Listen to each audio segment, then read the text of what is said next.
a brief introduction to the filibuster space. The filibuster started last year when Bill C7 was initially up for review and eventually passed. It was thought up between Gabrielle Peters and Catherine Frazee, largely. And it was a response to disabled people not being heard or centered in conversations around medical assistance in dying. We're back again this year. There are expansions being proposed for the second track of MAiD, specifically around advanced care directives and mature minors, as well as allowing mental illness to be a sole determining factor for eligibility for MAiD in Canada. Today's session is specifically on poverty. Disabled people in poverty are especially impacted by Canada's MAiD regime. We have some lovely folks here to speak to that reality and that experience from many different angles and many different lived experiences. I would also like to say the land that I'm coming to you from. I know many of us are coming from different places. Today I am on the traditional unceded land of the Chiquayak and Palaalt tribes of the Stalo Nation. To me, land acknowledgements as a white person have to come with intention and action, and supporting local and global Indigenous efforts towards sovereignty and land back. I would like for folks to be able to introduce themselves. That is the way of the filibuster. We speak with each other, not over one another, and certainly not for one another. So I would love to hand this off to each of our panelists today to give their name, a brief visual description, and any background that you would like to give about yourself and why you're coming to the filibuster today. Or, as I said in our outline for the day, if you would like to share a lyric or line that's on your mind. And also share what land you're coming to us from. I will throw those things in the chat for everyone to be able to refer back to. But Kate, are you willing to take the first introduction there? Yeah, thank you, Q. I'm really grateful to be here. My name's Kate. I go with she, her pronouns. I'm a white settler on stolen land here in so-called Canada. I'm in Treaty 6. And I'm a Crip with recently shaved brown hair and black glasses. And I'm sitting up in bed, like I think maybe some other panelists normally do with the filibuster. And I am on CPP disability and have experience, like a lot of us do, navigating the systems in so-called Canada here. And I think the one thing that sticks with me, or the lyric or line that came to mind, is that poverty is a policy choice and it's unnecessary. Yeah, so that's me. Thank you, Kate. I will pass it on to Rohini, if you could give a brief introduction for yourself. Hello, everyone. My name is Rohini Perez. I'm with the Environmental Health Association of Quebec. I'm a middle-aged woman wearing glasses. I have long brown hair with gray streaks in it. I'm wearing a blue blouse and I'm of East Indian origin. Our association acknowledges that we are on the Algonquin, on the land of the Algonquin Nation, whose traditional and unceded territory we are upon today. And we would like to pay tribute to these Indigenous people and to their descendants. I'm very happy and honored for the invitation to speak today. Thank you. Thanks so much for joining us. I will pass it next to Amal, if you could give your introduction. Salam, everybody. My name is Amal, and my pronouns are they and them. I'm speaking from unceded, unsurrendered Musqueam territories. And in terms of a visual description, just actually give me 1 second. I'm having some connectivity issues. There we go.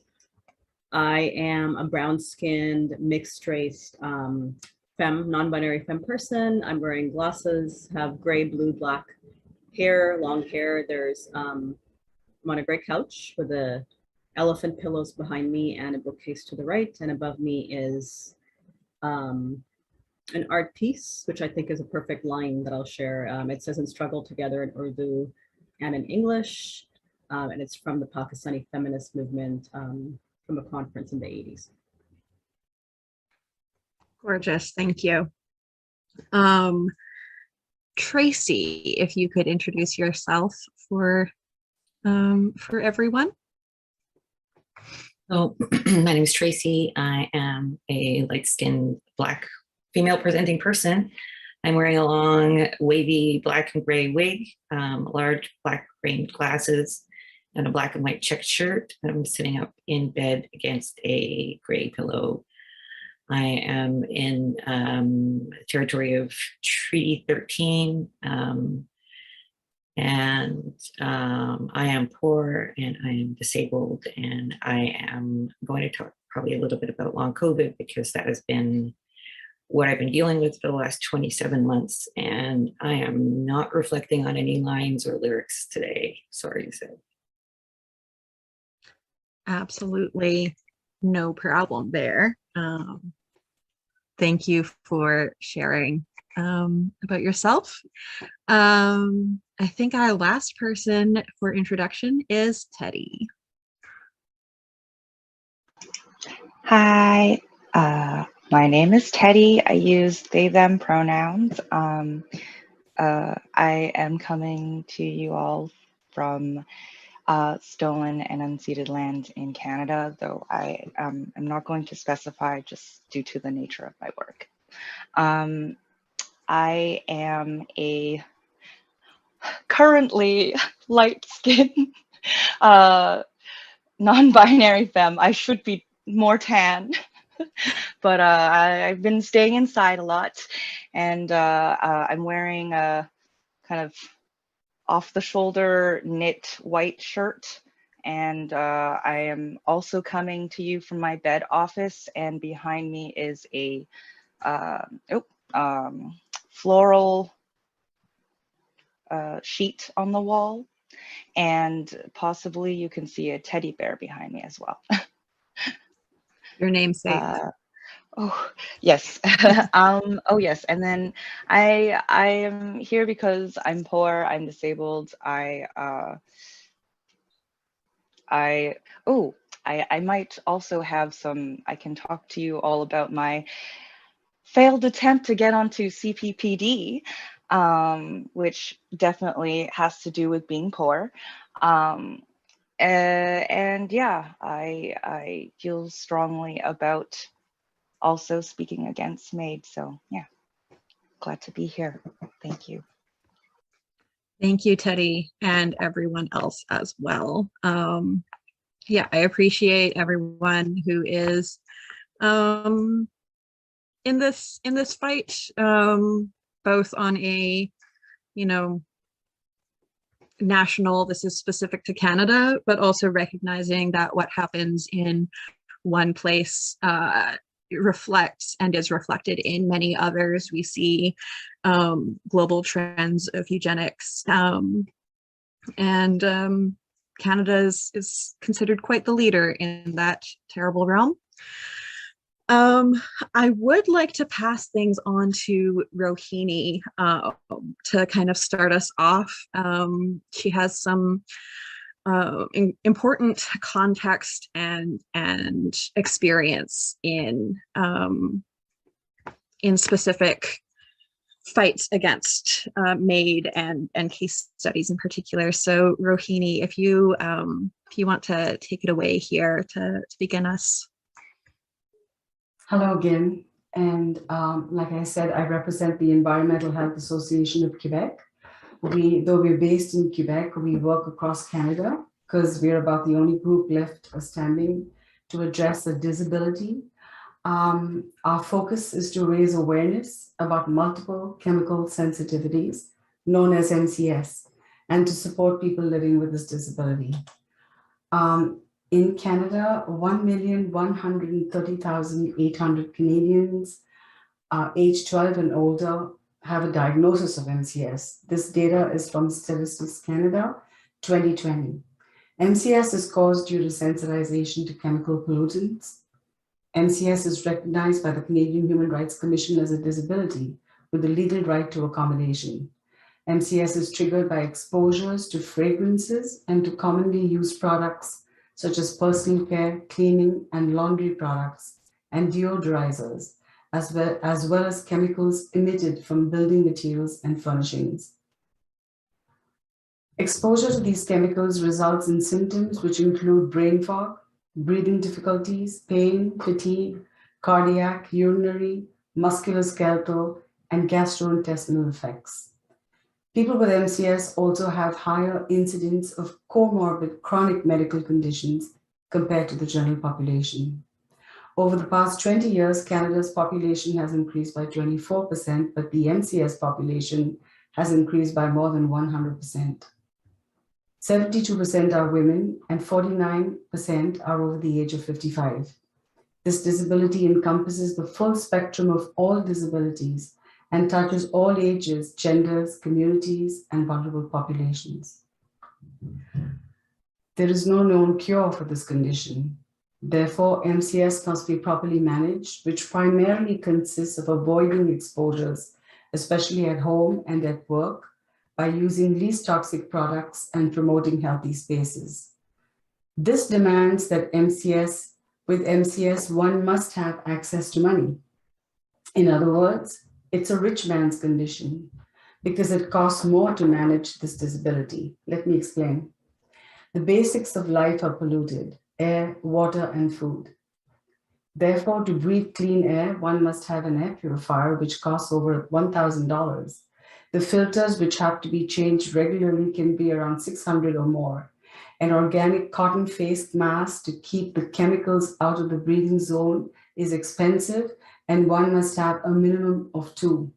Also, the charcoal filters, which are placed inside the mask, must be changed often.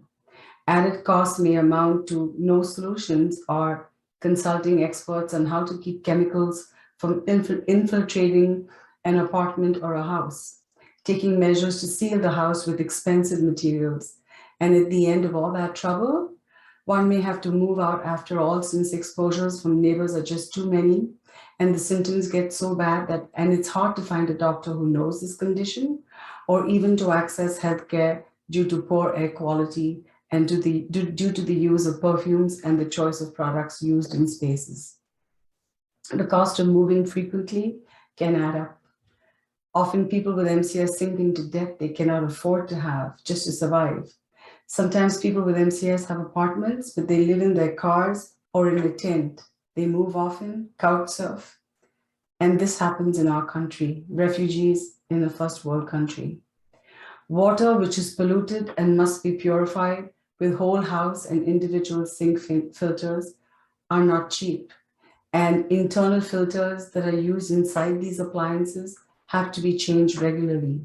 Food must be organic so that the body can heal, or at least not react to the pesticides, fertilizers, and other pollutants in our food. That too is an increased cost.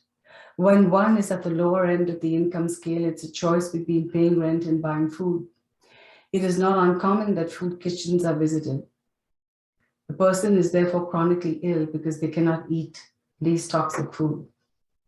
It is not uncommon that people who get sick with MCS wait for many years before they can find a diagnosis or help for their condition. In the workplace, often the first reaction to intolerance to chemicals and perfumes indoors is disbelief, and they are labeled and stigmatized from co-workers in the community and even some medical doctors. Insurance and other compensations are hard to come by as every effort is made to downplay and discredit the individual. And this at a time when the individual is shocked by what they're experiencing, constantly ill from exposures around them and in a very fragile state. And they also have to fight back to receive compensation. It is not uncommon for an unsupported, unemployed individual with this disability to spiral downwards into poverty as they desperately try to find extremely expensive or often non-existent treatment, proper housing, and a place to lay down their weary body. Lack of any support leads to abject isolation. They fall through the cracks, unable to demand their rights. Like many disabled people in Canada, people with MCS report systemic social and economic inequality. Their disability is often not accommodated, and so they lose their employment and have difficulty accessing healthcare and other essential services. They have high rates of food and housing insecurity. They often live below the poverty line and are isolated and stigmatized. They commonly experience lack of security of person and a lack of quality of life. Our organization has received and receives calls from many people with MCS who are neglected, abused, and stigmatized, living between a rock and a hard place, to inquire how to end their lives through medical assistance in dying, or to let us know that they will be applying for MAiD. In many of these cases, people do not want to die. They just cannot find any real options to live safely and in health in the community. One tragic experience was Sophia's. You may have heard of her.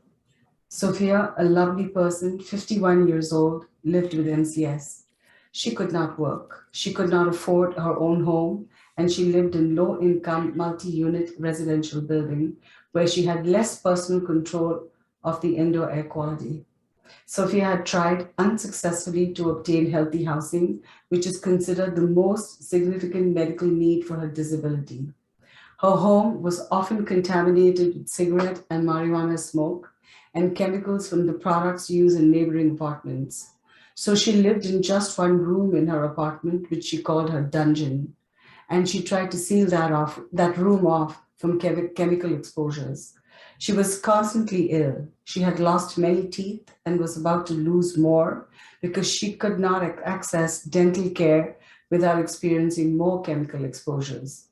She had been verbally assaulted and lived in fear just because she asked her neighbors and the landlord for accommodation for her disability. She wrote many letters and emails to all levels of government over a period of 2 years, begging for help to find housing that would accommodate her disability. Often, she did not get a response, or the response was dismissive. When all hope failed, she applied for medical assistance in dying. She felt there was no other alternative. She said, and I quote, "The government sees me as expendable, trash, a complainer, useless, and a pain in the ass." Her doctors, including her MAiD doctors, wrote to government and begged for healthy housing instead of death. In one of multiple letters they wrote, and I quote, "We physicians find it unconscionable that no other solution is proposed to this situation other than MAiD. We urge you to do something and communicate with us as soon as possible." No one answered. Sophia was an advocate for MCS but disabled by it, and was an otherwise healthy woman. She had her life taken by medical assistance in dying on February 22nd, 2022. Just a few weeks later, Canadian media reported that Denise, a 31-year-old woman with MCS, had applied for MAiD and is now waiting for a response from MAiD providers.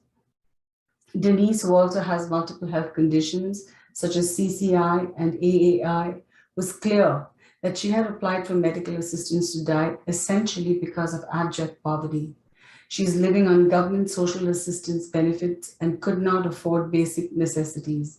She also could not get healthy housing, as Denise explained. When people are backed into a corner living in poverty for years on end, it doesn't feel like a choice anymore.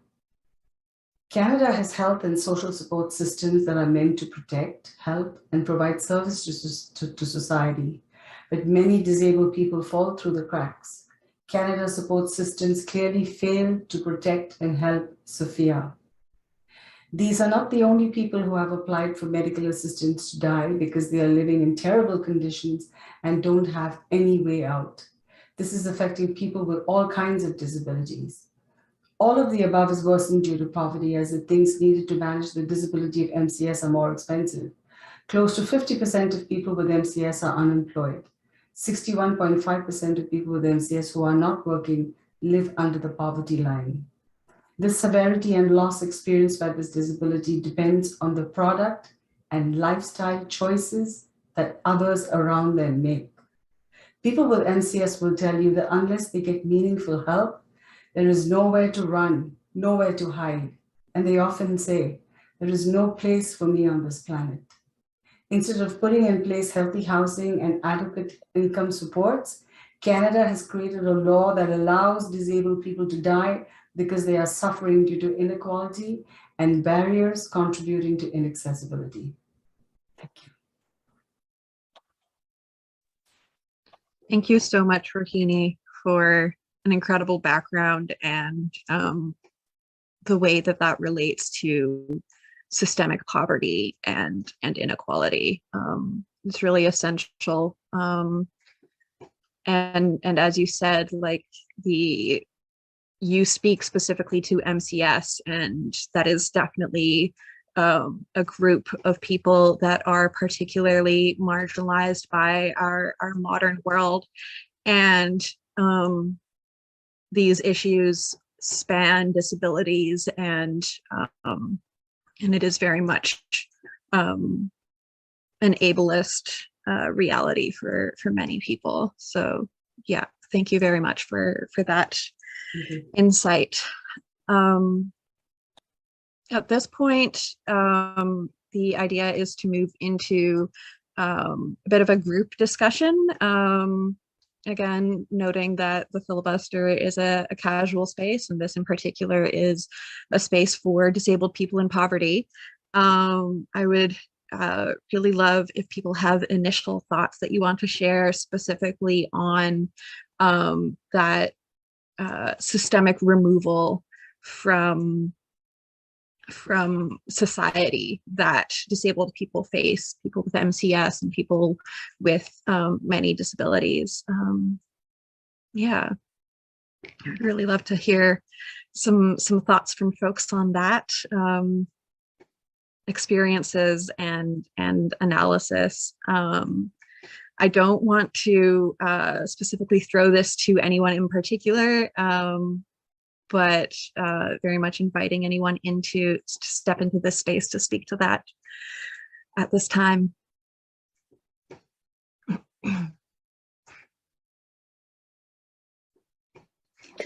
I have. Oh, go ahead. Go ahead. Thank you both. We both waited.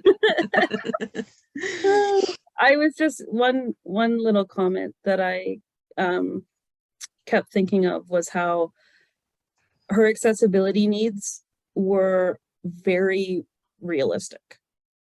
Mm-hmm. Like, it really could have happened, and it was really we see the just total disregard for human life that our capitalist state how it functions, and it results in situations like this. But it's just so utterly resolvable. Mm-hmm. That's all I wanted to say. Go ahead, Tui. Yeah. Thank you. I was just going to say, I guess share a personal experience of being isolated and also just like just how unrelatable Crips are to their abled peers. yeah, so I was talking to someone, and it was the weekend, so we were asked, he asked me what my weekend plans were, and I said I'm not doing anything. Like, I don't leave the house.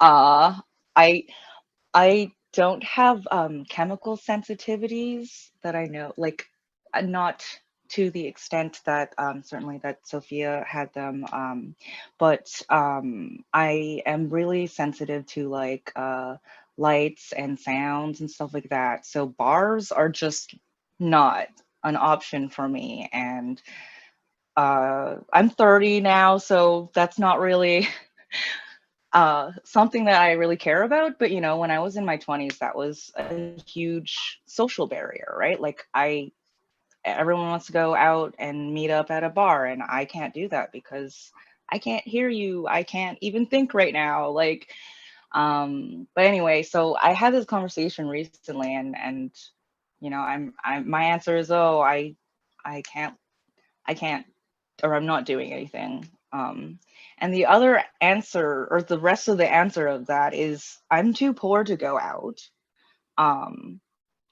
Nothing caters to me. And yeah, it's just not worth the effort that as a Crip I would have to exert to socialize and possibly, like, not have a good time, waste money, and, like, have to wait for the bus home. Like, screw all of that, right? So but that means that I don't get to see whatever friends I may have. And then you often, especially with abled circles, you often get forgotten eventually, because you're a hindrance and an inconvenience.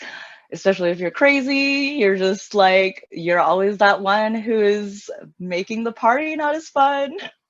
So yeah, you often get pushed out of those circles. And, like, now that I have Crip friends, I am noticing a huge difference is I don't get forgotten. And, like, just because I couldn't make it to this thing doesn't mean I stop being invited to things. And it's very different. But yeah, yeah, if you don't have that kind of community, it's very isolating. And even then, right, like, it's isolating that I can only see my friends mostly through this wonderful box thing. But yes. Yeah, that isolation of both financial and, like, physical societal inaccessibility that disabled people in poverty face is very very key. And as you said, like, it's that community piece, and who is able to connect, who is able to make those connections that allow community, that will not abandon them. It's still a certain degree of privilege to be able to find that connection. I want to check in with our other panelists, Tracy, Amal. In no way do you have to speak to this point, but I want to make sure that you're welcome to, and hear any thoughts if you want to step into that space.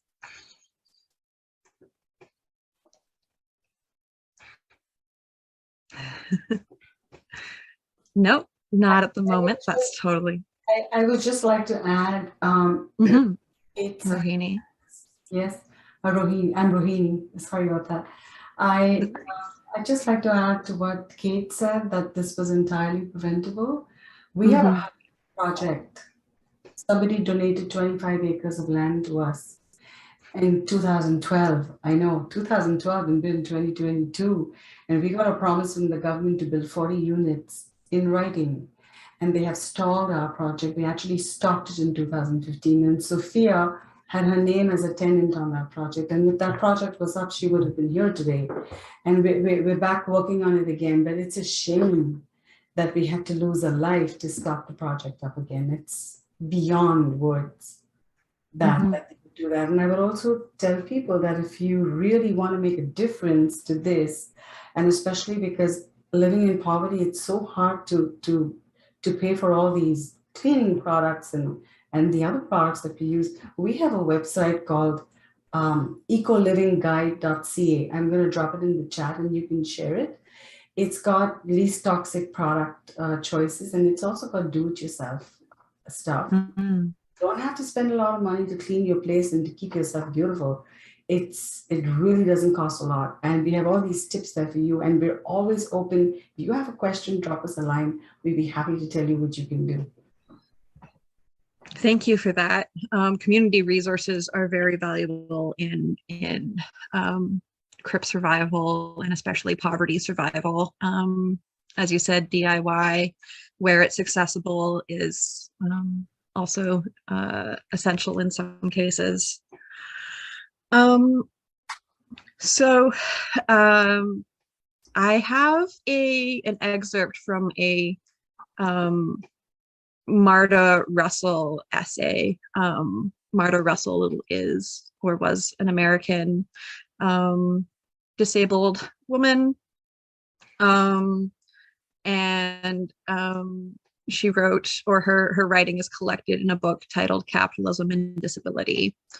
And I selected an essay specifically titled Unnatural Disasters, Reflections on Hurricane Katrina, because disabled people in poverty are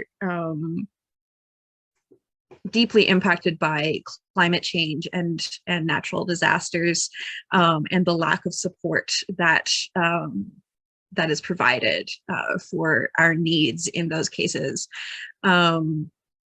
BC, I live here, and so it's on my mind in particular at the moment. BC is facing a heat wave this weekend, and we're coming into the summer, and Gabrielle in particular has done tremendous labor in advocating for access to air conditioners for disabled people, especially those in poverty, who can't afford to buy those individually. People who, you know, nearly died last year. Over 600 people did die, and are being left behind again this year. So I have this essay from Marta Russell that feels particularly apt to me in our current predicament, where the government is again failing to respond in an appropriate, timely manner. I'll just go right into it at the moment. If you are disabled and rich or somewhat well off and lived in New Orleans during the 2005 catastrophe of Hurricane Katrina, you probably got out of the city before the levees broke and flooded some 60% of the parishes. If you are rich and use a wheelchair, you probably had a van with a ramp or car of your own with gas money to get you to safety. If you are blind and rich, you likely had a driver with a car to take you to the highlands. If you are deaf, use a cane, walker, crutches, service animal, or have mental health needs and you have money, you also got yourself out, perhaps with the help of family. But if you are disabled and poor in New Orleans, you likely had none of these options. To be disabled and poor in New Orleans and much of the US meant to rely on a variety of government programs such as supplemental security income and Medicaid to help one meet one's daily service and support needs. Being disabled and poor in one group home for the blind meant staff abandoned one to sink or swim. Being disabled and poor meant being separated from any type of accessible public transportation before the flood, and there was no accessible transportation afterwards. Being disabled and poor for blind people meant being unable to even get around in one's own flooded neighborhood because one could no longer navigate the environmental landscape. Being disabled and poor for people with physical disabilities meant being unable to leave one's home, group home, nursing home, or hospital without significant assistance.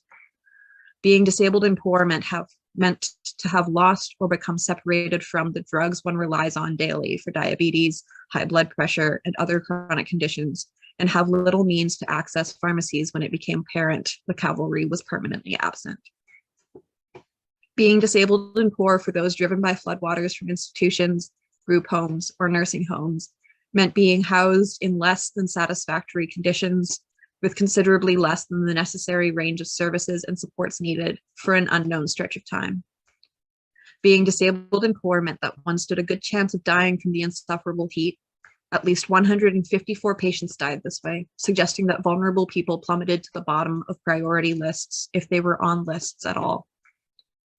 Being disabled and poor for those who have service animals meant not being able to rely on those animals outside of the house or group home because these animals could not navigate safely in the flooded streets. Being disabled and poor for deaf persons meant being unable to access emergency information through television, TTY, or other communications for the deaf because public communication systems were compromised and those available through the federal government were holed up outside the city awaiting orders to move into New Orleans. Being disabled and poor meant being unable to secure life-saving food and water, as many were trapped within the confines of inadequately supplied shelters, the convention center, or the Superdome with all the other evacuees. Being disabled and poor meant that when you died sitting in your wheelchair, some respectful survivor might cover you with a sheet or some plastic. Being disabled and poor meant that when the first responders at long last got to the Superdome, disabled persons were forced to leave their wheelchairs, walkers, crutches, and service animals behind, as these were not allowed on the buses. Being disabled and poor means that one will have to wait months and months, if not years, to replace the wheelchairs and service animals that were taken from them in New Orleans. Being disabled and poor often meant being evacuated to some nursing home in a strange town where one will have to fight hard to ever acquire the support services to live in community again. We don't have and may never have the data to tell us how many disabled people lost their lives when the waters rose above their heads.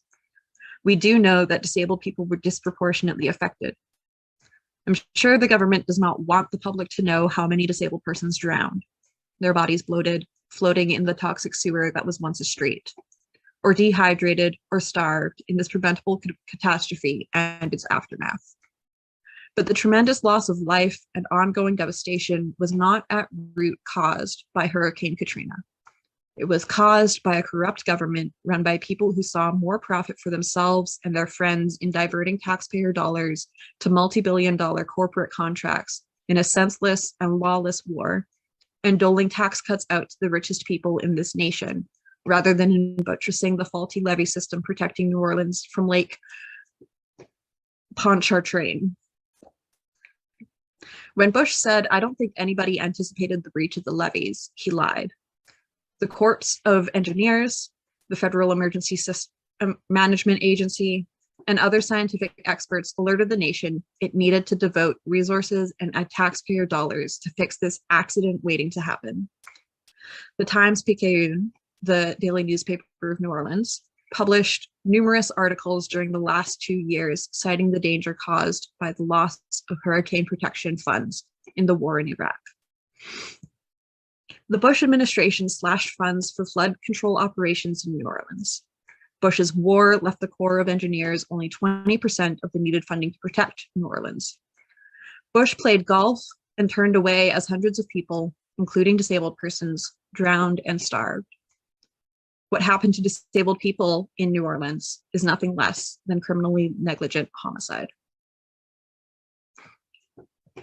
So while that is certainly an American-specific and event-specific essay, it is incredibly relevant to BC and Canada in its naming of this criminally negligent homicide and the systems that create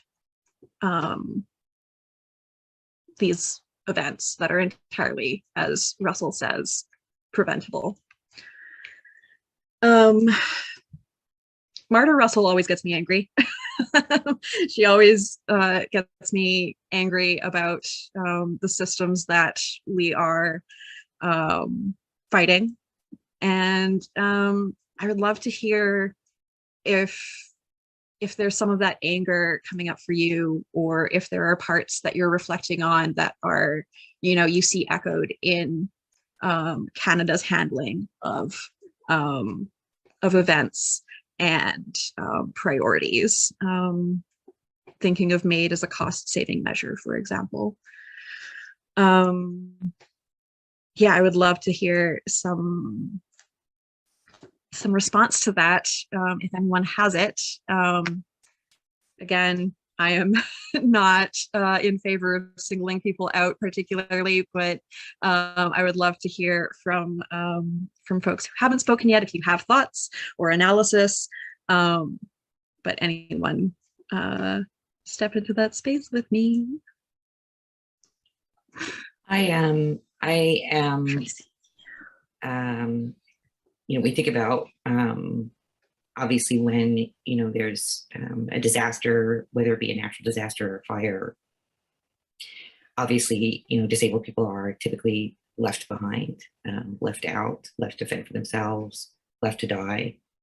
And then, which is appalling and I guess accepted. And then I think about the MAiD initiative and the expansion of MAiD as something, that's a continuation of that. It's not even that people are being necessarily sort of disregarded or left to fend for themselves. This is an active and ongoing expansion that is being, sort of soft soul as a compassionate care act, when in actuality, this isn't even like this is manslaughter. It's not even manslaughter. It's an active attack on poor disabled people. It's not even like, oh well, it flooded and a bunch of people died and it's too bad a lot of them were disabled. This is going a step further and saying, we're gonna get y'all before you're gonna cost us another penny. And so people are being actively as opposed to passively harmed in this situation. And it's, Canada has this sort of, we're talking about this being a US specific thing. And, when I talk to disabled people in the US and I tell them about me, they're like, but what do you, Canada's supposed to be like, everybody thinks we've got this sort of like model of like, everyone's in like a nice little apartment and being taken care of with our wonderful free healthcare. And, obviously none of that is the case. And the PR move is it's a Machiavellian. So, I'm kind of, I've been over, for a long time and for most of my life, I've been sort of very much over the finger pointing at the US as a place of like derision and scorn and, look at them, they're doing this. I mean, even today, when I'm looking at people reacting to the Roe v. Wade turnover, and there's so much outrage and, Facebook is like, oh, those terrible Americans. And it's like, look around. Look around at what you're sort of just letting happen. So yeah, pretty angry. Yeah, absolutely. Yeah, as you said, Machiavellian is a word that I keep, people are like, this is planned and it is intentional social murder. Thank you for that. Amal, if you would like to speak to that as well. Thanks so much. I'm all here. I realized that I forgot to actually add a little bit of background to my intro. So sorry, I'm actually dealing with fatigue and brain fog. And part of that is because of disability stuff. And part of it is because I'm exhausted, because I'm a part of Marple Mutual Aid and we're a grassroots collective basically that works in what would be known as Musqueam territory, South Vancouver, specifically in an area of Marple that has been historically and currently extremely under-resourced, mostly majority BIPOC, poor folks in 4 to 5 story walk-ups. And so this whole conversation around heat dome or climate catastrophes and the negligence of the state or the necropolitics of the state, I think is like feeling resonant as we fight and scramble in so many ways as a small group of people to navigate city and other forces to provide even basics here while an imminent heat wave is about to hit us tomorrow. So I wanted to say that and also situate myself in the conversation as someone, who has been poor and has lived in poverty, but currently has economic stability. So I think it's important to name that privilege, and that privilege also allows me to, with others, do this work, I think, in a way that is not necessarily possible for poor folks and poor disabled folks or poor crips to do. So I just wanted to name that, and something I know that Q, you and I discussed with other people and also with Gabriel about whether or not it was appropriate. I had the question about joining today or not. So I wanted to share that. And also Tracy, everything, I was just nodding vehemently to everything you were saying. There's so much there. And Q, that essay, I would love to like absorb and just, I think that could be like 5 panels.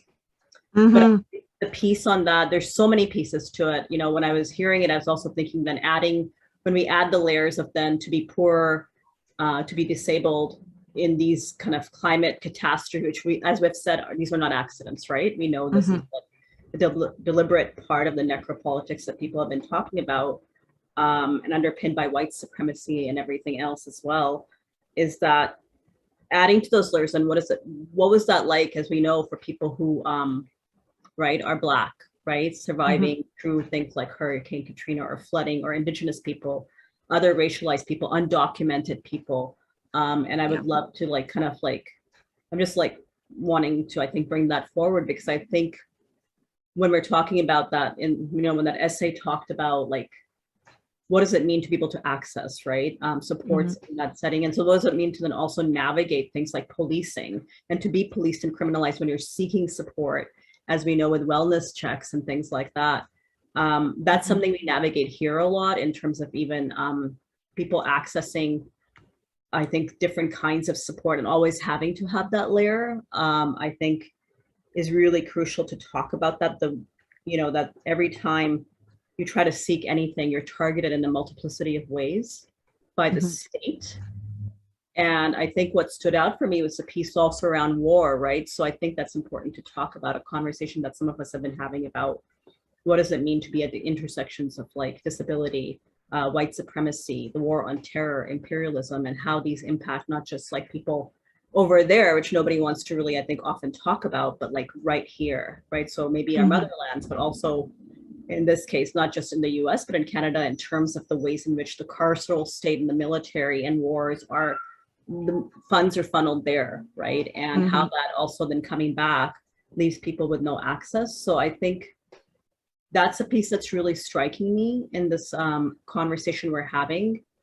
And I think added to that is that piece, Tracy, you were talking about, you know, Canadian exceptionalism and Roe versus Wade. And it's also making me think about the ways in which that, as the news is broken again, and, you know, we're hearing about the decision and leading up to that, also the other layers, things like Islamophobia. So I know a lot of like most other Muslim folks have been talking about the fact that, you know, while we're navigating this as disabled folks, Muslim folks, in some cases poor crip Muslim folks, all the other intersections, and also people who are impacted and continue to be impacted by the war of terror, all of these pieces that I think connect in really insidious ways to MAiD. We're also having to navigate supposed, you know, social justice, progressive, radical, feminist circles that are like using the discourse of Orientalism and Islamophobia to talk about how, right, this is like a reversion to Sharia law, not even knowing what Sharia is, and Sharia law is redundant. Sharia is law, right? And so how, you know, this is like going back to those kind of medieval, like, you know, backward Muslim ways of being, where abortion is like not allowed. And in fact, it very much is, right, in Islam. And so I think that's also a thing that people have to navigate, that adds to these layers. It's not just the state, it's how people within our own communities, including disabled people, right, impose these kinds of like systems of invisibilization on each other. Yeah.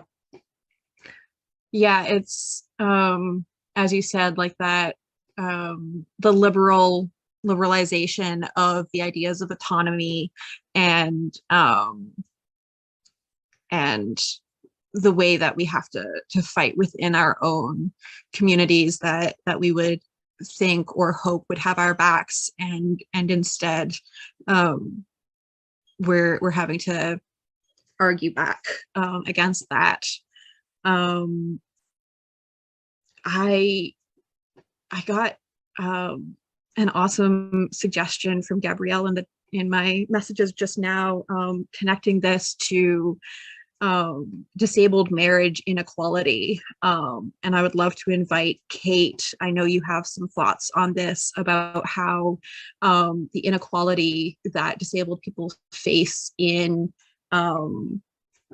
like partnerships and unions leads to further isolation and lack of support. So yeah, please, if you want to share some of that at this time, I think it is very much connected. Yeah, thank you. Yeah, the issue of marriage inequality for disabled people, when we say that, it's not, of course, that we can't technically get married, you know, which we can, but it refers to more of the inequality that's created through the Canadian welfare state, through their very strict eligibility rules to get onto specifically provincial disability benefits. So in any province or territory, essentially, if you're married, for sure, if you're a common law, and even if you are in some provinces, for example, in Saskatchewan, even if you are roommates, if you're cohabitating with somebody else who the state, who isn't your romantic or sexual partner, who the province can just deem that you are in a partnership financially, essentially. And then what happens is the province considers yourself and the disabled persons and the partner's incomes and assets and everything as one, and take that number and see if you're eligible for benefits. So the next step in making it inaccessible to so many people and creating this inequality is provinces then make the amounts, the income cutoffs so low that it's just essentially impossible for the disabled person to get benefits. So I can briefly explain like my situation, which is very similar to many disabled folks, you know, who are thinking about partnership even, or have a partner, or currently living with theirs. So for me, for example, I was in BC at the time when I became disabled and I needed to go on benefits. And the income cutoff there at the time, it might be a little bit more now, but it would be very similar, was total for the year $14,400 for a family of 3, for my partner, myself, and my daughter. So if he made more than $14,400, I am too rich to get disability benefits. They also, because of this, I went the route of going through, I tried to get CPP disability, which I still am in a very privileged position in the context of how the government defines disability for CPP, which is notoriously difficult to get on. So I happen to have a physical disability that meets their kind of strict parameters of disability, right? So because of that, I got it on my first try, which is also very rare. That rarely ever happens, especially for younger Crips, you know. But anyway, so just to put it in even more context, the provincial government took that as income. So now it created a situation where, because I had $9,000 for the year on CPP disability, if my partner made more than $5,000 in a year, then I'm too rich to get disability benefits through the province. And this is in BC, but virtually in every province and territory, it is very similar, and the income cutoffs are very similar, just like the benefit levels are very similar.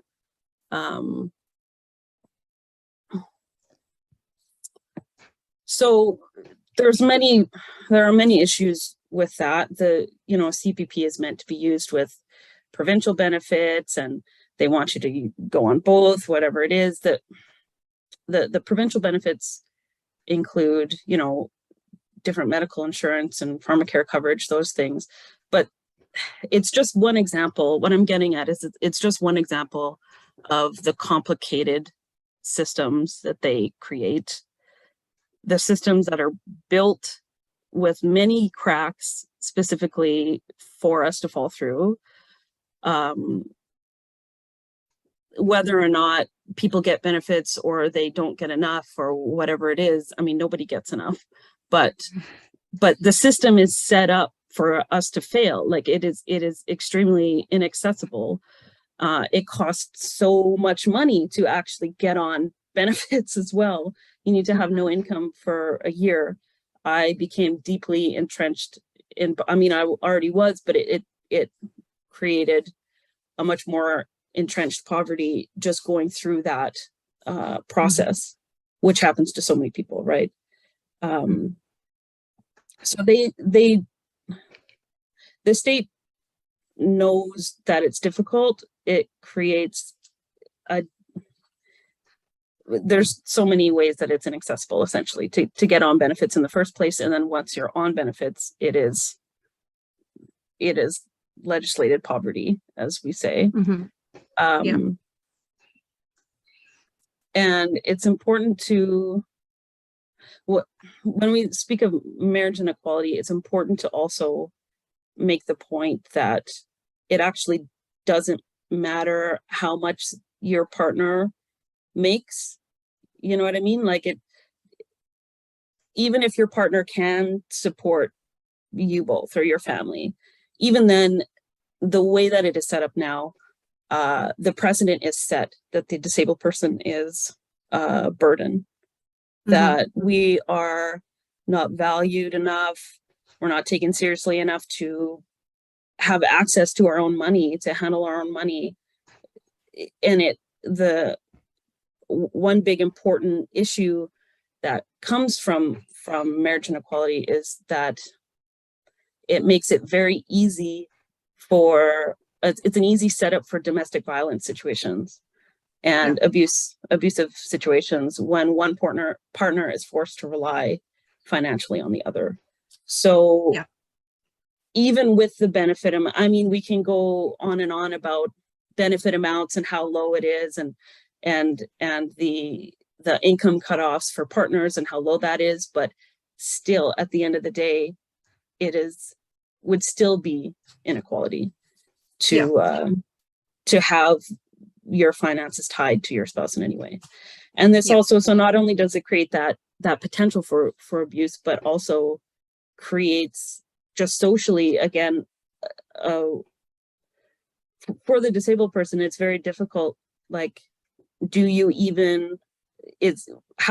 do? Do you want to get a partner if you risk losing benefits, or that means that you can't, so I think that actually is so isolating for a lot of people as well, because how do you even socially even move ahead? You know, what do you do? You have to lie, you have to fake it.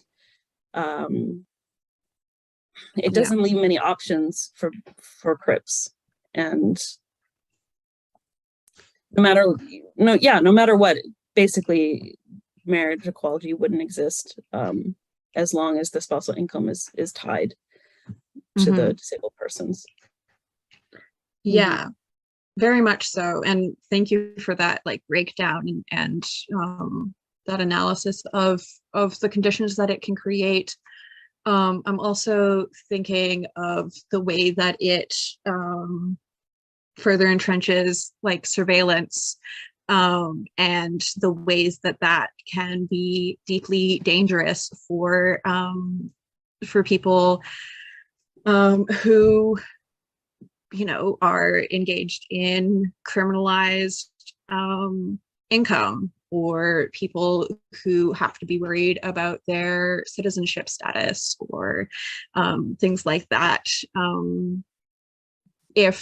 Especially considering if migrants are even able to get on PWD, because Canada does have such a strict immigration policy against disabled people as it is. So yeah, the systems of surveillance that that are also further entrenched through the income assistance systems that we have to go through. And again, the ways that that can create the potential for abuse and the inability to escape it is incredibly dangerous, and deeply unjust. Absolutely. It's also undignified, you know, it does not, there's no way, there's no treating the human with dignity in this system. Yeah. Yeah. So we have in these special committee panels, the emphasis is constantly on dignity, and really what autonomy and what dignity is available to disabled people living in so-called Canada under Canadian systems of governance. What is the autonomy that they are fighting for? It's not what they present at all.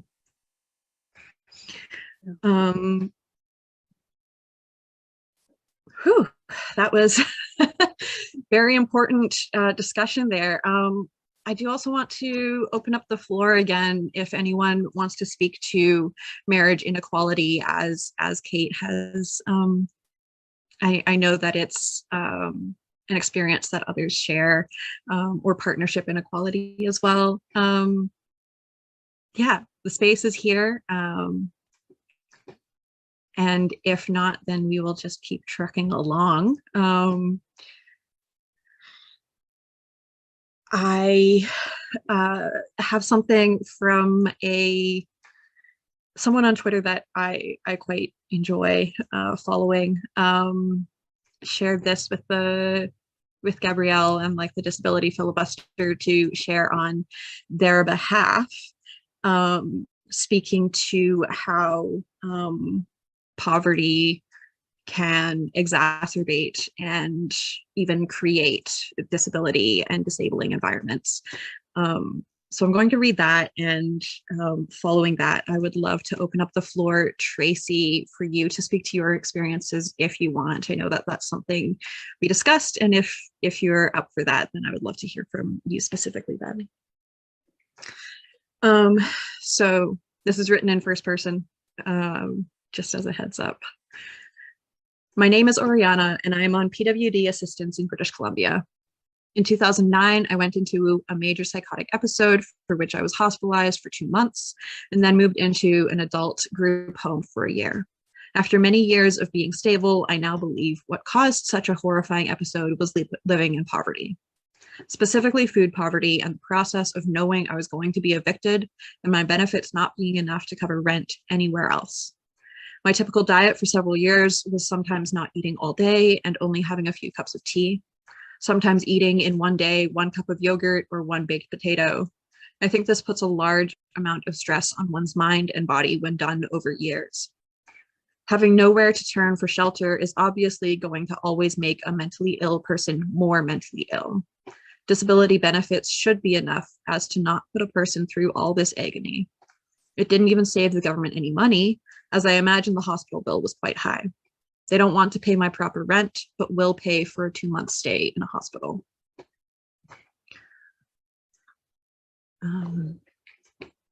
Yeah, I have a lot of personal reflections on the ways that poverty and nutrition play into mental health and disability.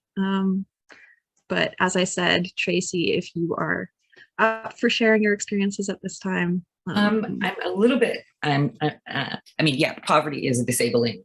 It is disabling. It's physically disabling. It's emotionally disabling. It's mentally disabling. It affects all systems of the body. Insecure housing, improper nutrition, check. Unsafe work environments, when people are not, scrabbling and will take any job, they're going to get themselves in precarious situations where, acute physical disability is a distinct, even death is a possibility. I'm not sure. I think I have my wires crossed a little bit, but I'll talk about myself has, having had been a poor person and continue to be a poor person. Obviously, long COVID is something that I'm not sure if that's what. Can I just speak? I'm not sure exactly. Yes. What I know it was a bit of a strange segue. It's not Yeah. exactly what you're speaking to, but like I feel like they're connected, and absolutely anything, any part of your experiences you want to speak to. Sure. Yeah. So, yeah, obviously, my current situation is, I previously, I had been able to keep my own head above water and worked. Now I am mostly bedbound by this illness, which of course, the most of the people, there's a lot of people in the world that have been infected with COVID, and then long COVID was an extension of that. Most of the people, I guess, globally are racialized poor folks, right? That's something we know. There's just less safety and much less access to healthcare. A lot of, I dealt with a lot of, I'm still dealing with the medical racism, and as far as trying to get treatment goes, being believed. And so, it's interesting, sort of being a part of long COVID support groups online, obviously, because I don't leave my home. That the majority of the representation is typically sort of middle class representation is what we're getting in long COVID, because wealthy people don't need to be in online support groups, and poor people don't have the energy or access, or it's not a safe space to talk about that, because you can talk about being incredibly ill, but you can't talk about not having any money. It's declasse. So, I guess, I would consider my own personal poverty has been a lifelong disabling event, and now I'm just in an acute phase of it with long COVID. And so I am unable to support myself. I don't have an easily recognized illness, so I'm currently not receiving any supports from government, and am treading water. And I'm not alone. There are people that I know across this country that are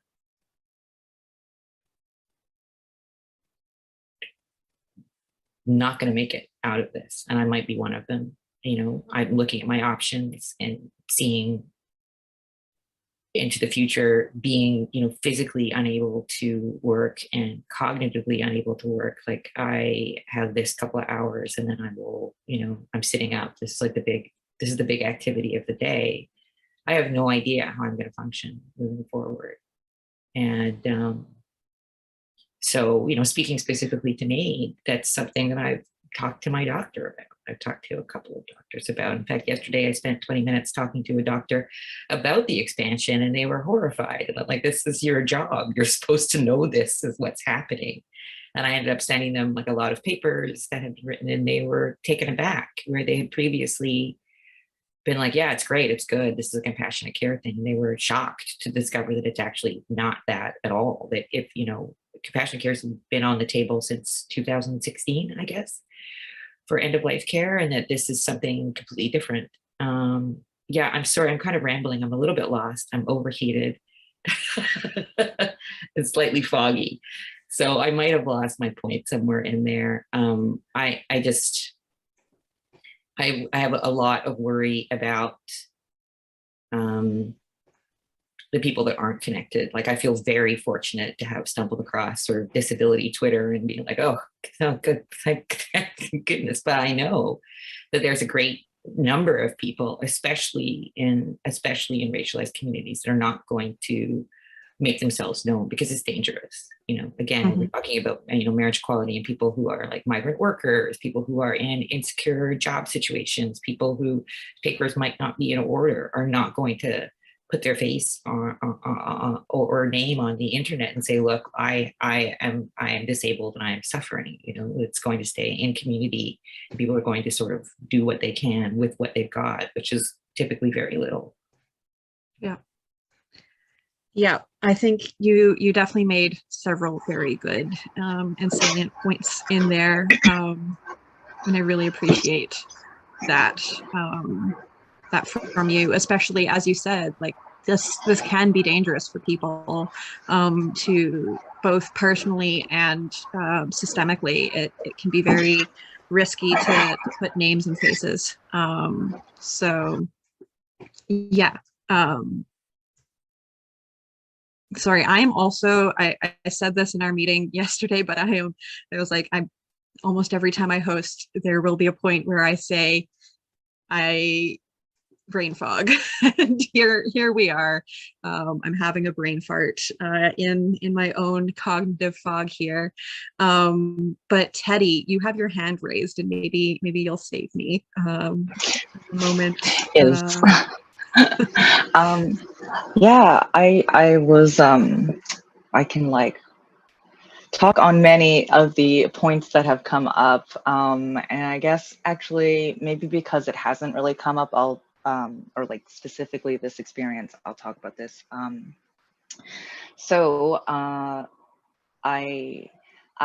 don't know if I was forced to do this because I previously had a certain level of income that was desirable enough to, you know, for the government to ask me to do this, but I was forced to apply for CPPD because I'm on PWD. And basically, if you're not familiar, that's like the federal versus provincial types of coverage. And basically, what they want to do, what the province wants to do, is spend less money on me and get the federal government to do it if they can. So yeah, so I was forced to do that, and I was rejected because I did not meet like the financial threshold of like how much you need to make or have contributed to CPP to be eligible. But as well as that, they told me that my medical records show that my conditions are improving. So so you know, I'm not that disabled. I just, you know, I can't leave my house, but that's totally a separate thing and is getting better apparently.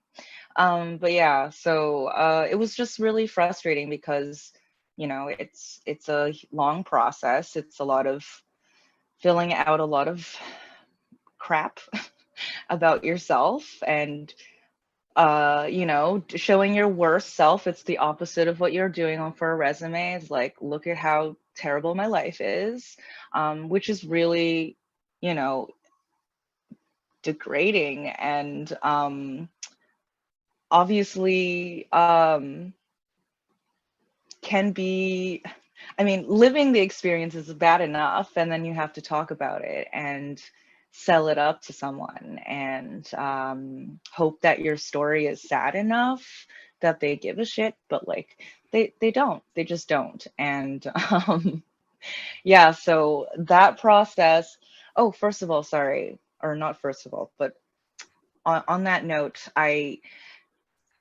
the letter that they send you about having to do this is really confusing, and the way it's worded, I thought I had a choice, so I just decided to ignore it.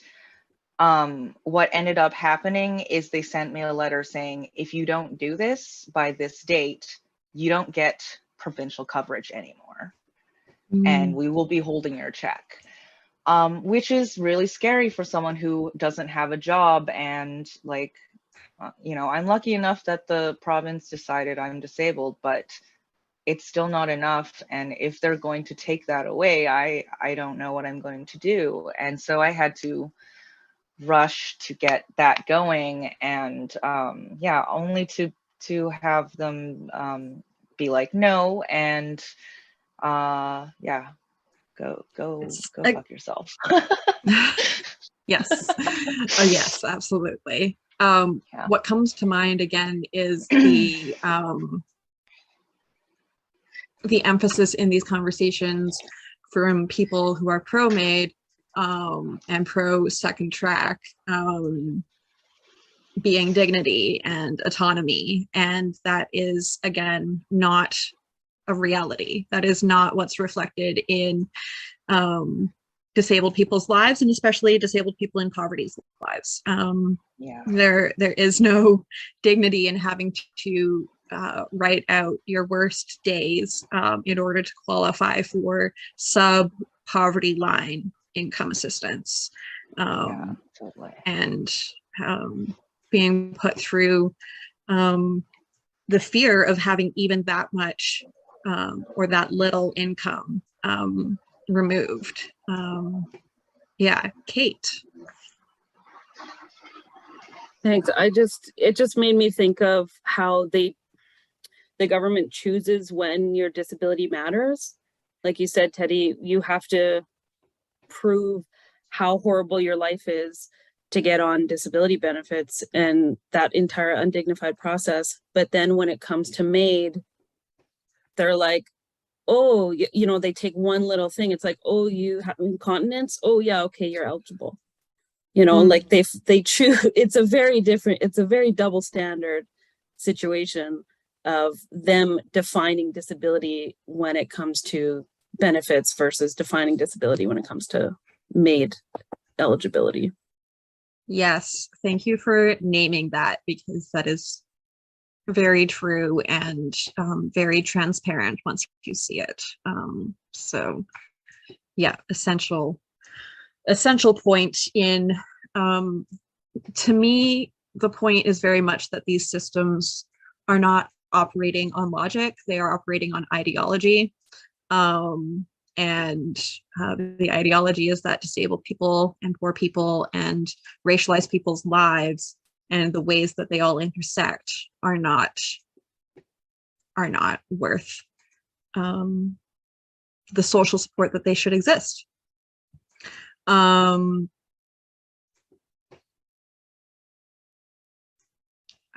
had something that I was going to use as a nice smooth segue. I was like, finally, I have my thoughts back. I have another point. I can save you. Go for it. Another point that came up earlier was immigration. And I guess it just kind of pinged a point for me, which is that I personally am a refugee or ex-refugee, I guess, and immigrant, and so is my family. My mom is also disabled, and you know, like it occurred to me recently that if we were already like visibly disabled before we came here, we probably would not be able to come here, and it's really wild to have that kind of like, it's a really fucked up privilege to have it, to be like, oh, got in like before the I don't know, like the line is over or whatever. I don't know. Anyway, yeah, it's just... yeah, absolutely. Having to reckon, I think in a previous filibuster session, we called it dubious privileges, and having to reckon with that reality. I see Amal, you have something want to add here. My thoughts like yours. I have them, and then I think the brain fog gets they leave, but I'll try. I just appreciate it.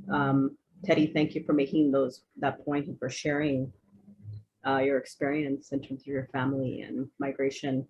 I think it just makes me also think that, yeah, we're unacceptable, right? Subjects, if we have visible disabilities or other kinds of, I think, disabilities, to even be able to access being within the borders of this nation state, right? The settler colonial state. But then I think also then when we enter and become disabled or experience, right, ableist violence. And so I think of that in terms of my family. So my father is a survivor. I say survivor because I don't want this to be traumatic, particularly for Muslim folks or other people who experience border violence. A survivor of a heart attack due to racial profiling at the US-Canada border. And, you know, I think a lot about, you know, the fact that at the time, US border guards surrounding him, they had defibrillators, they had all of the equipment, they just stood there. and they didn't do anything. So my mother, who had no training, you know, tried to remember what she knew from watching TV shows, saved him, literally started doing CPR, breathing into him, didn't know how to do it. And, you know, I think there's so much there in terms of also like, this is because of years. This was, you know, I think not just this one incident, but years of racial profiling, years of white supremacy and Islamophobia, anti-Muslim racism that led to this moment. But I think it's that piece around like, you know, we're forced to knock on the doors of the systems that are already, you know, so invested in our death and our dying. And then when we enter, I think, especially I think for people who come here as migrants in various ways, of course, there's this piece around being settlers, but I think there's also a piece around hoping to have access in ways we may not have had at home. And then, you know, that recognition, but also I think that rupture that happens for so many people then in terms of like the trauma and the intergenerational trauma of recognizing that it's, this continues to be the case, and that we're not able to find the refuge that we thought we could, or the sanctuary. And then we're forced to go underground with those experiences. I think especially for people who are living with precarious status in various ways, or living with other kinds of precarity, or who are made and into the monstrous other, which I think is again at the intersections of so many things like class and race and disability and status. And I think that's such an important reflection, is that what does that mean in terms of also feeling pressure to, I can think about, you know, in terms of community and family experiences of, okay, who's made it here? And what does that mean? And yes, who can make it here? Who can and who has to go through what kind of journey?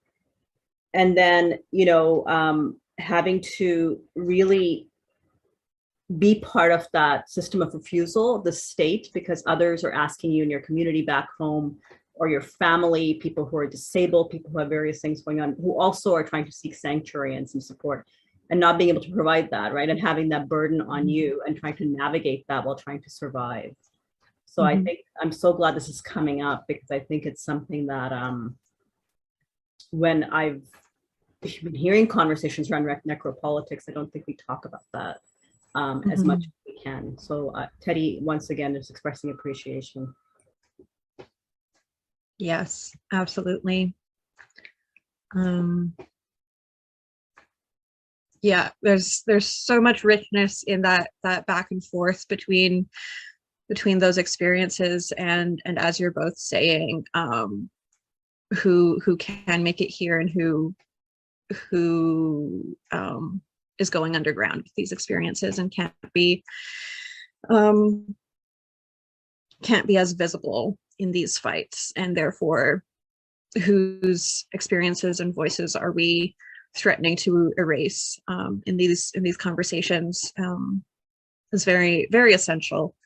I just yes, I can add, I just, when you're saying that, it makes me realize also then, you know, thinking of MAiD in that context, right? And so if we think about intergenerational legacies of like state violence, right? And so I'm also thinking about, it brought to mind as you were talking about, right, the survivors, the children who were like, what was it, 17 plus, I think, orphans. Children were orphaned because of the Quebec City mosque shooting, right? And the families that survived, including also survivors of the actual attack who were disabled. And it just really makes me think about then, you know, when we don't have the supports from the state, or even sometimes in, I think, more mainstream disability justice communities, to recognize what kind of impact that has on our mental health and our bodies, our body minds. I think there's a direct link in terms of MAiD, right? There that I'm hoping there can be more conversations on. Absolutely. It's come out a couple times now, and so I can't say who this is quoting or referencing directly, but Gabrielle has spoken to, and others have spoken to, how every MAiD request is in fact about mental health, and is in fact about mental illness. And yeah, that it really, especially when we're thinking in track 2, as we're seeing, and because it's seen in disabled people, it's considered logical and reasonable to want to end your life and to seek support and help with doing that rather than surviving those urges and those inclinations. And yeah, I think that that's something that comes up when you're speaking to the trauma that that Muslim folks and racialized people endure in Canada and globally. Yeah, it is very, very important to recognize that. Thank you. I want to, so we were supposed to have another panelist with us today, and you know, with disabled poverty, things happen, power outages, for example, and she was generous enough. I'm going to use just her initial K, but she was generous enough to write some of her thoughts out for this panel and get that to me. So I'm going to share that now. Yeah, thinking about keeping the voices of people who are not able to be with us present. She says, sorry I couldn't make it today, but wanted to share how poverty intersects with disability and MAiD for me personally, though I am not unique and my story is not anecdotal. I was born into poverty and generational poverty. As a kid, I learned to not want anything, to not need anything, to not ask for anything, to not expect anything. This has been a survival strategy through every stage of my life, as I have never not been poor. Poverty shapes how I feel about myself, my worth, and my future. As I become progressively more disabled and do have more needs, even the thought of having to jump through ableist hoops in the healthcare and government systems that are designed to say no fills me with dread and despair. Poverty has always impacted my health, and it's harming it now. It's well established that poverty and socioeconomic status has so many impacts on health, and they are too numerous to detail. But I think of the array of therapies, rehabs, medications, doctors don't even suggest because they know I can't afford it. When they do, I have to say no and wonder how much better I could feel, or if I'd have as much chronic pain if I'd been given everything needed to heal. The same goes for the numerous things I could purchase to make me more comfortable, to make my home more accessible and not wait on the government to give me mobility devices. It's easier for my doctor to deny me pain medication having been disabled and on disability assistance for many years with mental illness, because I can't tell her that I'm missing work due to disabling pain. I think in her mind, my life is already unproductive and meaningless, so there's nothing lost. Just like physical health, poverty has a well-established impact on mental health. It's impossible to know how much of my depression and mental illness is attributable to being poor since childhood. But being poor means not being able to afford treatment, and again, being dependent on a government that is designed to give as little as possible and always with long wait times. Money doesn't buy happiness or love, but being poor and deprived and robbed of the ability to thrive sure can make one feel unhappy and unloved. It has for me. It's not just that my needs aren't being met, it's that being poor my whole life makes it hard and painful to hope for anything different. Poverty has everything to do with why I asked for MAiD, not just because I need an increase on my ODSP and better pain management. I find it hard to believe that anyone who asks the state to euthanize them isn't doing so from a place of despair and likely depression, no matter how they present. It is assisted suicide, after all. And poor Crips have a ton more reasons and factors that would cause them to feel despairing for the future. I can't believe I live in a country where instead of getting people the things they need to show us there's reason to hope, that we are worthy of care, that our humanness is dignified, so-called Canada instead gives disabled people, and only disabled people, a lethal injection. This isn't eugenics, I don't know what is. Yeah, it is very generational poverty. As someone who also comes from that, does not lend itself well to hoping for a different future. And certainly we don't want to instill false hope. I think that that is something the government is very good at, and we don't need anything further about that. And that said, when there are opportunities for community and connection, I do think that there is hope. It doesn't necessarily look like what we need, but I do want to say that there is that possibility. And you know, if people find their ways to disability Twitter and mutual aid circles, we're all fighting. We are fighting. Everyone here is fighting. Everyone watching is fighting in some way. And to me, that is hope. That is the barest exposure of what hope can look like amid despair. I don't want to talk too much because I'm the host here. I would love to hear, you know, as we're coming into our last half hour here, I'd love to hear, you know, Amal, you mentioned, and I know that you run or help organize the Marpool Mutual Aid. And I personally would love to hear a bit about that and what that means in connection to community, and also from anyone else who, you know, has those threads of hope that we organize around and hold on to. Yeah. Yeah, happy to share. Let me try to put my thoughts somewhat together. Marpool Mutual Aid started, I think it's been a year, a bit more formally, and basically started off by putting in place a community pantry on a public boulevard, basically a grassy spot next to the local park in our neighborhood. And we spent a long time before that trying really hard to go through like established channels, whether it was the church, because they had like you know, those little free libraries you may have seen, which there could be a whole other conversation about how those are often actually, right, a kind of like outlier of gentrification and aren't necessarily mutual aid, but that's another thing. So we tried to go through like that and other like kind of like more not-for-profit based organizations, and just came up against so many barriers.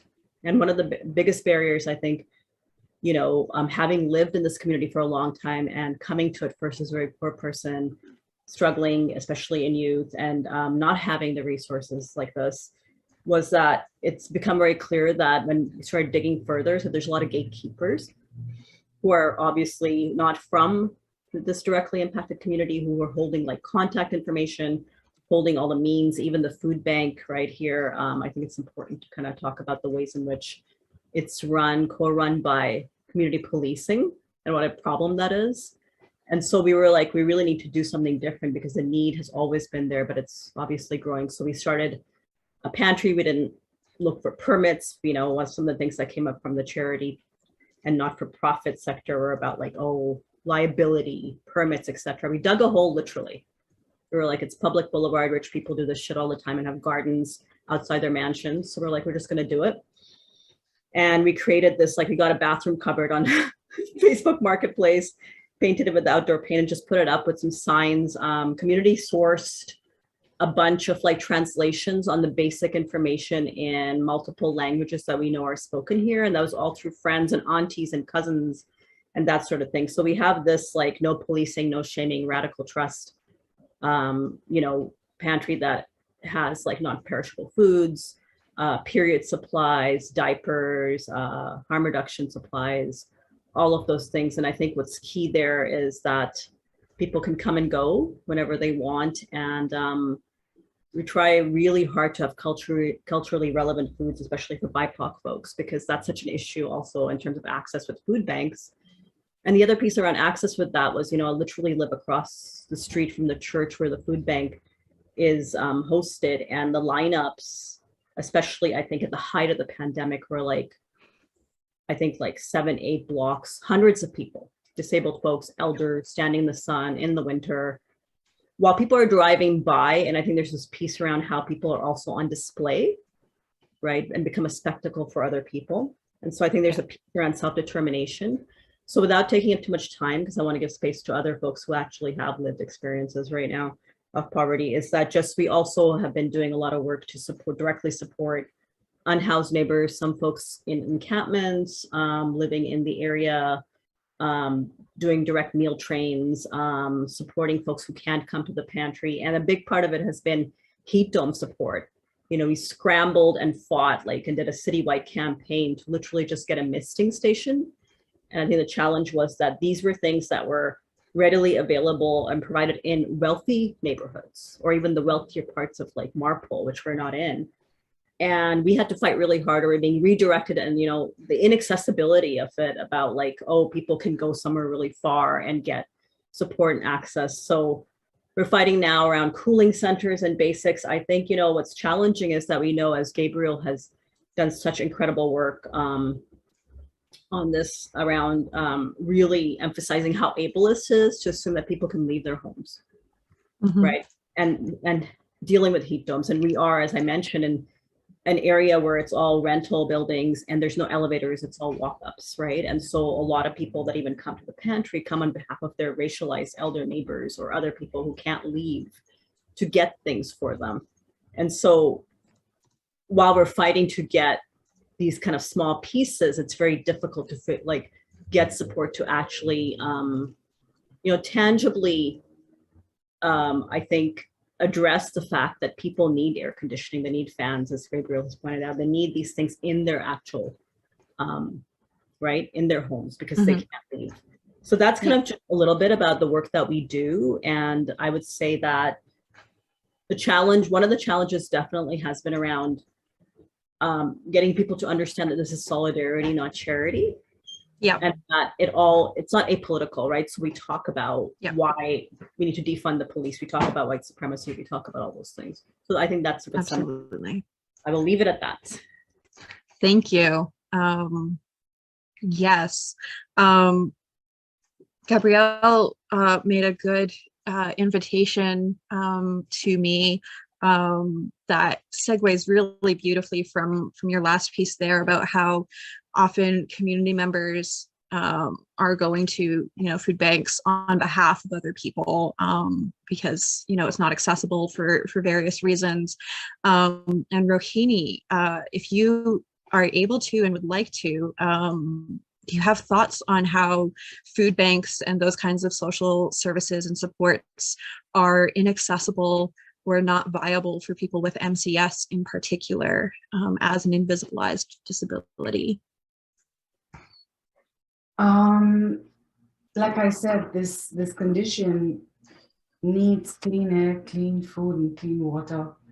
And it's difficult to get these. You have to pay extra to get them. We don't have them on our planet. I don't think there's a place on this planet that is clean anymore. But if you're asking about how and why people cannot access food banks, was that your question? Yeah, like the ways that it is not viable for people with MCS, whatever factors and parts of the disability and the ways that the social system is set up that make it not an option and further increase the cost of having this disability. Right. So we do have people of all ages that have this condition. And we do have young people also with the condition who are forced to go to food banks. And they are extremely sick because, first of all, there's the issue of access. There are chemicals used, there are cleaning agents, and especially for during the pandemic, there was scented disinfectants. Like what role does a scent play in disinfection, really? Yeah. And then there are least toxic disinfection products that can be used, which are not. That was one thing, was access, and also the products that people use on themselves, and they have no idea how damaging that can be. And then the main thing, the reason why we're there is for the food, and that's an issue because most of that food is non-organic, or all of it is non-organic, and people with MCS need to eat organic food, and that's completely out of their budget. You know, unless they forego other things that they really need and just eat a little bit of organic. So that doesn't really work for this community, and the same goes for shelters. People who are poor and homeless, they cannot walk into a shelter because of the cleaning products used and the chemicals used. And it comes from ignorance and not knowing that there's another way of doing things that are healthy and inclusive. So this information needs to get out to the public, and people need to know that there are alternatives that they can use that are health friendly and friendly to people who have all kinds of disabilities. So this will help everybody, not just people with MCS. I also wanted to mention when I think it was Kate who mentioned diagnosis for disability, and she mentioned incontinence, I think. On an average, we did a survey of our association, a study actually. It takes an average of 8 years to get a diagnosis. And the top 3 reasons people couldn't get a diagnosis is that the doctor didn't know about it, or they would diagnose any other condition but this. So they told, come to me with anything else, but don't talk about this. And then the condition does not exist. Okay. People have to pay a doctor around $300 an hour to go private to get a diagnosis. Mostly, it's very rare that they would get it in the public system. They do, but it's rare, and they often have to jump through hoops, and they have to listen that, you know, we're going to give you this diagnosis, but it's all in your head. And so they go through extreme conditions to get a diagnosis. But I was told by 2 people who have applied for MAiD that the MAiD doctors knew about MCS. They had no problem. They didn't have to convince them, and they were not told it was in the head. And in fact, for one of them, the form was brought over to our house, and she was told it's a much cleaner way to go through MAiD. So I just Again, just bring that in. That is really important to highlight, again, with the absence of consistency, because this isn't about consistency, it's about ideology of disabled people's lives being too much, too difficult, and not worth the effort that it would require. Especially considering MCS being dependent on other people's choices and lives. And as you said at the beginning of this broadcast, it's often considered a wealthy person's illness because of the inequality that people in poverty and racialized people are faced with in seeking diagnosis and treatment. So yeah, thank you for sharing that and those insights and information. We're coming into our last 12 minutes here. And you know, in these filibusters, we try to share a moment of reflection. And so before we go into that, I have a poem to share from another disabled person, and it is specifically for Sophia. And so as I read this, I invite all of us to sit with the grief that it brings up, and that the knowledge that these are people, and these are potential community members, and sharing in that grief in this space where it is welcome and So here is a small introduction for the poet and the poem. Jessica Renee Dawson is a disabled artist and poet living on Vancouver Island on the unceded traditional territory of the Comox First Nation. The Songs of Sophia. Politicians are snug in their homes, where they cannot hear the songs of Sophia, sung in breaths of secondhand smoke. Where chemicals forced her to be alone, was accessible housing too grand an idea, while politicians were snug in their homes. And as a woman cried for help in Toronto, some heard her sing through poverty and stigma with her last breaths of secondhand smoke. Sometimes a cigarette, sometimes a toke, flowed through the vents reaching Sophia, while politicians were snug in their homes. The Salvation Army prayed once she was gone. Was a chemical-free sweet too grand an idea as she struggled for breath in secondhand smoke? We feel her death within our bones, yet still we hear the songs of Sophia, while politicians are snug in their homes, sung in breaths of secondhand smoke.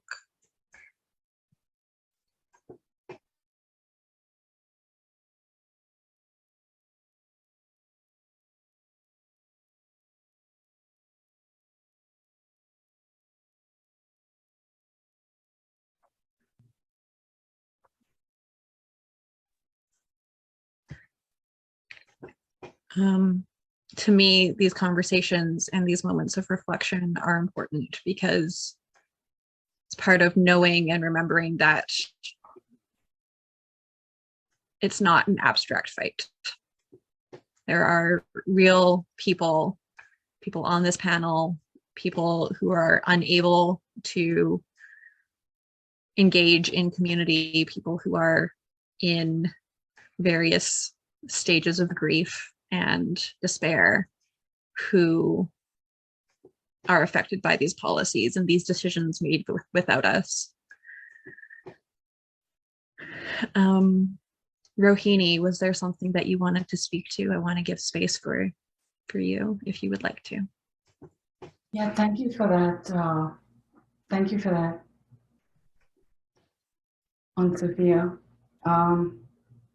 we were in touch with her every day, morning, afternoon, and night, whenever she wanted, like most of the time. And she kept saying, "Don't let them forget me." And thank you for that. So, you know, she wrote a letter to us. She wrote many letters to us, but she wrote a letter to us giving us permission to do this. She felt it was important in case anybody objected. And she kept saying, "Don't let them forget what happened to me." Thank you so much.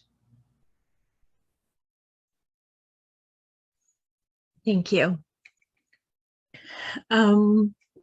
As we're wrapping up here, I'm astounded where I was like, we're a little bit ahead of time. I feel like we're usually on the other side of the struggle with linear time here. But you know, I was Gabrielle suggested because she loves the Chilliwack free fridge that I help organize, and so I wanted to share some of that. Amal, I want to say specifically that your work with Marpole always gives me new things to consider when it comes to mutual aid that really takes into consideration, you know, especially intersections of race, which is not my experience. And it's really important for me to be able to learn from you and other mutual aid organizers, being in community with disabled mutual aid organizers and mutual aid organizers in poverty or with lived experience of poverty, or with different disabilities than my own, feels essential. So I'm just going to pull up the Chilliwack Free Fridge Instagram here and share my screen very briefly, just to kind of end us on this final note of the potential for community organizing. And while we organize against the state, we also organize in community with each other and circumvent those systems where we can. So can I get a nod or a thumbs up if we're seeing my screen here? And to my understanding of the system, the ASL interpreter should also still be visible. But I'm just going to scroll to my favorite photo from the Chilliwack Free Fridge, and I'll give a brief description of it. So this is from last summer or the summer before, because I don't do linear time. But this is Cisco, our resident mascot, chilling by the free fridge that is just on the porch, and there's a ramp to get up to it. At the free fridge, we have a wide collection of zines available towards, as Amal said, mutual aid is not apolitical. So towards undermining the ideas of carceral control and, ACAB, so to speak. And we also stock masks when we're able to. This photo here is just the inside of the fridge, fully stocked with water, with juice of various types, and with fresh vegetables and rhubarb that comes from community growers, whether they're farmers or just community members that have a small little yard and too many greens that they don't know what to do with. So yeah, as I said before,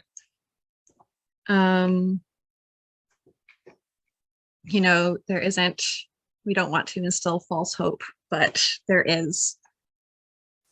are avenues that we can continue fighting along and towards,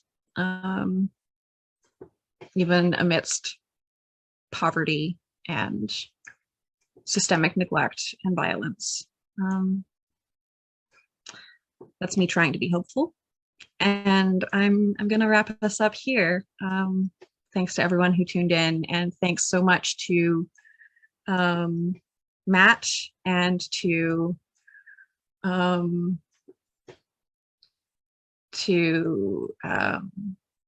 what a time for brain fog right here. But to our ASL interpreters and captioners, to people in poverty, disabled people in poverty that are watching, that are here with us. You're not alone in this, and it is not you against the world. It is us against this fight, and we're very much present here. And yeah, thank you, everyone.